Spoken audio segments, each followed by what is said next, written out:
నమస్తే, welcome to Vishwam TV. నేటి సమాజంలో వయసుతో సంబంధం లేకుండా అదేవిధంగా చిన్న పెద్ద తేడా లేకుండా హార్ట్ అటాక్స్ అనేవి సంభవిస్తున్నాయి. సో ఈ సందర్భంలో పెద్ద ఎత్తున సిబిఆర్ శిక్షణ కార్యక్రమాన్ని లుంబిని పార్క్ లో కంచర్ల విజయలక్ష్మి ఫౌండేషన్ ఆధ్వర్యంలో విజయలక్ష్మి గారు పెద్ద ఎత్తున ఏర్పాటు చేయడం జరిగింది. మంత్రి గారు కార్యక్రమానికి హాజరయ్యారు. మాట్లాడదాం. మనతో పాటు మంత్రి అజారుద్దీన్ గారు అదేవిధంగా ఫౌండేషన్ చైర్మన్ కంచర్ల విజయలక్ష్మి గారు ఉన్నారు.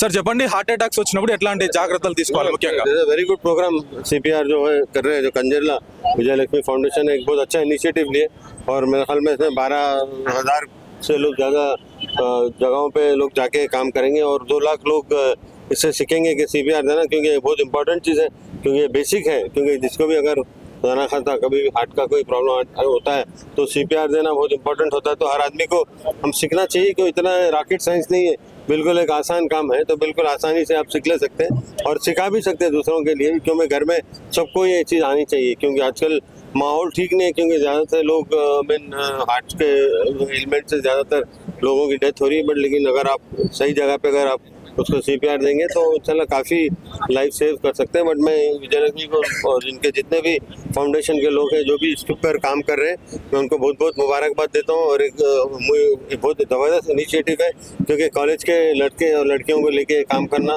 इतना आसान काम नहीं है। बट लेकिन उन्होंने स्टार्ट किया है बिगिनिंग, और मैं उम्मीद करता हूँ, दुआ भी करता हूँ कि ज़्यादा से ज़्यादा लोग फाउंडेशन से फ़ायदा उठाएं। ఇందాక మనం వీడియోలో చూసినట్లు కేవలం 4% మాత్రమే సిపిఆర్ మీద అవగాహన ఉంది అందరికి. విజయలక్ష్మి గారు మీకు అప్పీల్ చేశారు, ఇది పాఠశాలల్లో కానీ అదేవిధంగా సినిమా థియేటర్లో కానీ ప్లే చేయడం వల్ల కానీ అందరికీ చేరే అవకాశం ఉంటుందని చెప్పారు. మీరు దానిపై నేను చెప్తాను. नहीं, अंदर की सबको मालूम होना चाहिए, क्योंकि पूरा हर जब तक आप अवेयरनेस नहीं आएगा तो कुछ कर नहीं सकते। खाली एक प्रोग्राम करने से कुछ होगा नहीं, क्योंकि आपको गांव में जाना पड़ेगा और ऐसे 100 प्रोग्राम करने पड़ेंगे और एड्स भी देने पड़ेंगे। जैसे मोस्टली जो टीवी जो फिल्म जो लोग देखने आते हैं, वहाँ पे अगर वो ऐड आता है तो बहुत अच्छा होता है, क्योंकि लोग उस टाइम पे बैठे रहते हैं, देखते रहते हैं, क्योंकि उनको कंपलसरी देखना ही पड़ता है, कहीं जाने की जरूरत भी नहीं होती है। बट लेकिन ये बहुत इंपॉर्टेंट उन्होंने इनिशिएटिव लिया है, जैसा कि मैंने कहा है। और एडवर्टाइजमेंट होना चाहिए और अवेयरनेस बहुत इंपॉर्टेंट है। आप कितना भी काम कर लें, अगर लोग में अवेयरनेस नहीं है तो वो बहुत मुश्किल होती है। तो वो अवेयरनेस लाने की काम कर रहे हैं और इंशाल्लाह मैं उम्मीद है कि आगे बहुत अच्छा काम होगा। మేడం, మంత్రి గారు మాట్లాడుతూ కేవలం ఇది 2 లక్షలు మాత్రమే పరిమితం కాకూడదు, 10 లక్షలకు వెళ్ళాలి, అది కోటి వరకు కూడా వెళ్ళాలని కోరుకున్నారు. మీ లక్ష్యం ఏంటి యాక్చువల్గా? నా లక్ష్యం అయితే ఒకటే, ఎవ్వరు కూడా తెలియకుండా చనిపోతున్నాను తెలియకుండా చనిపోవద్దు అనుకుంటున్నాను. గుండెపోటు వచ్చినప్పుడు వాళ్ళకి తెలియదు కూడా, అంటే వస్తుంది చనిపోతున్నాం మనం అన్నది కూడా వాళ్ళకి తెలియదు. సో నేను అనేది ఏంటంటే ప్రతి ఒక్కరు సిపిఆర్ నేర్చుకోవాలి. సో అందుకనే మన ప్రభుత్వం నుంచి కూడా కొంచెం సిపిఆర్ అవేర్నెస్ స్కూళ్ళల్లో, కాలేజీలలో, సినిమా థియేటర్లలో వేస్తే ఎక్కువ శాతం నేర్చుకుంటారు. నేను అనుకున్న సంకల్పం ప్రకారం 2 లక్షల మందికి నేను సిపిఆర్ ట్రైనింగ్ ఇవ్వాలనుకుంటున్నాను నా ఫౌండేషన్ నుంచి. కుదిరితే అంతకన్నా ఎక్కువే ఇస్తాను. మన 33 జిల్లాలు, 119 నియోజకవర్గాలు, 12,000 గ్రామాలకు వెళ్ళి ఖచ్చితంగా నేను నేర్పిస్తాను. 12,000 గ్రామాల్లో గ్రామానికి ఒకరిని సిపిఆర్ అంబాసిడర్గా తయారు చేయడమే నా లక్ష్యం. ఖచ్చితంగా తయారు చేస్తాను. నాతో అయినంత ఈ సేవ చేయాలని కోరుకుంటున్నాను. ఫైనల్ గా హార్ట్ అటాక్ వచ్చే ముందు ఎట్లాంటి లక్షణాలు కనిపిస్తాయి, దాని ద్వారా సిపిఆర్ చేస్తే నిజంగా ప్రాణాలు కాపాడొచ్చు?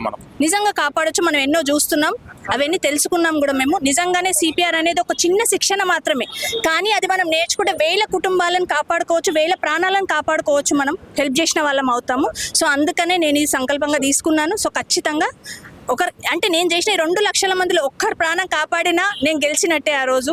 సో అది నేను కోరుకుంటున్నాను. అమ్మవారి దయ వల్ల ఆమె నాకు శక్తిని ఇవ్వాలి. సో ఖచ్చితంగా నేను తీసుకెళ్తాను ఇది. సో ఇవాళ పెద్ద ఎత్తున లుంబిని పార్క్ దగ్గర మనం చూడొచ్చు, కంచర్ల విజయలక్ష్మి ఫౌండేషన్ ఆధ్వర్యంలో సిపిఆర్ శిక్షణ ఉద్యమం ప్రారంభోత్సవం అనేది ఏర్పాటు చేయడం జరిగింది. తెలంగాణ రాష్ట్ర వ్యాప్తంగా 2 లక్షల మందికి సిపిఆర్ శిక్షణ నేర్పించడమే లక్ష్యంగా 33 జిల్లాల్లో, 119 నియోజకవర్గాల్లో, 12,000 గ్రామాల్లో బ్రాండ్ అంటే సిపిఆర్ అంబాసిడర్లను తయారు చేయడమే ఆమె లక్ష్యం అనేది ప్రధానంగా చెప్తా ఉన్నారు. వాస్తవానికి కూడా మనం కరోనా తర్వాత ఒకసారి మాట్లాడుకుంటే వయసుతో సంబంధం లేదు, చిన్నపిల్లల నుంచి మొదలుకుంటే పెద్దవాళ్ళ వరకు అసలు ఏ వయసు వారికైనా ఆడలేదు, మగ తేడా లేదు, చూస్తున్నవారు చూస్తున్నట్టే కుప్పగోలిపోతున్నటువంటి పరిస్థితి అయితే మనకు కనిపిస్తూ ఉంది. సో ఇలాంటి నేపథ్యంలో ఇలాంటి కార్యక్రమాలు ఏర్పాటు చేయడము హర్షించదగ్గ విషయం అంటూ మంత్రి అజారుద్దీన్ కూడా దీన్ని అభినందించడం జరిగింది. అదేవిధంగా పెద్ద ఎత్తున విద్యార్థులు కావచ్చు, అదేవిధంగా లోకల్ వాళ్ళు కూడా ఇక్కడికి హాజరై సిపిఆర్ శిక్షణను నేర్చుకోవడం జరిగింది. కెమెరామ్యాన్ బిట్టుతో ఉదయ్, విశ్వం టీవీ, హైదరాబాద్.